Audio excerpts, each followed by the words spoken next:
Alright, in this video we'll talk about synthetic division. And this is going to be a really helpful tool in the future for factoring polynomials. So long division of polynomials can actually be done more quickly when the divisor is of the form x minus k, okay? However, you do need to note down here that this really only will work for x minus k as your divisor. As we'll see, otherwise we have too many k's, okay? I'll come back to that note in a moment, but I really want you to continually remember that, okay? So this does not always work, but it will work a lot of the times, and for our purposes, most of the time, this is what we'll use, okay? So let's go through and do this. Synthetic, how does this work? Well, you take the 0, whatever makes it 0, whatever makes your divisor 0, right? So this is the 0 of the divisor.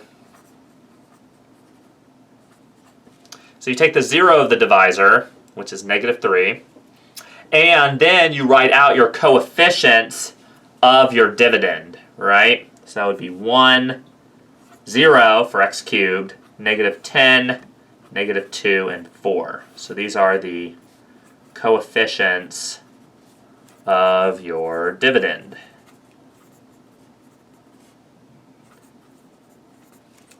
Of the dividend. And then you go through and you do the following. You take 1, 1 comes down. -3 times 1 is, -3 times 1 gets put up here. So that's -3, you multiply, right? So multiply, and then put that up here. But once you get used to this, then you add. So then add, and you continue doing this process. So -3, -3 and 3 gives me 9. -10 plus 9 is a -1. -1, -3 is +3. -2 plus 3 is -1. -3 and 1 gives me +3, and then I get 7, right? So again, what do? The 1 comes down. 1 times -3 gives me -3. 0 plus -3 is -3. -3 is 9. -1, 3, -1, +1. I messed up. That's why you got to check your steps. So this would be -3, so that would be +1. In other words, we have that our solution, because this is going to be my remainder, these are going to be the coefficients of the quotient. Okay? Of the quotient.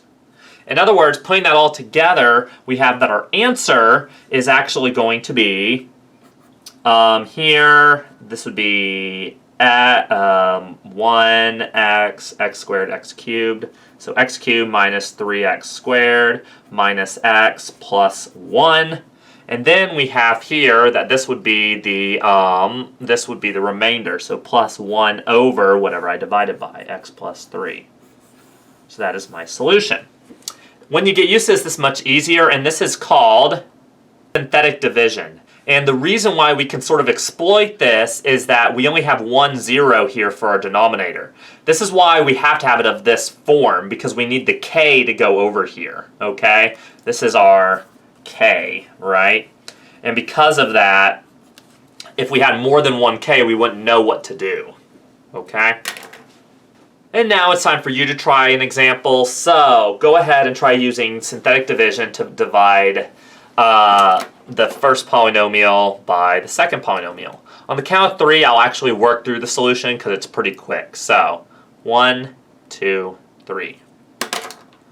So what we do is we write out the coefficients, right? That's the x cubed coefficient, the x squared coefficient, the x coefficient, and the 6 coefficient. Write out the 0 for this, which is -2.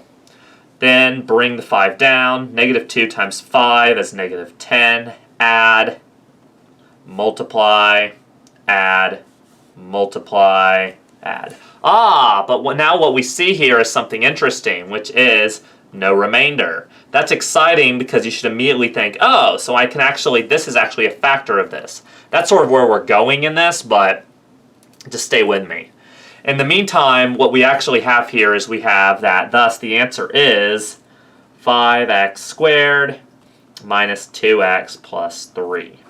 Okay? If you'd like some more practice in working with synthetic division, be sure to see page 142 of the textbook and work problems 4, 25 through 44, and 77 through 80. In our next video, we'll talk about the remainder theorem.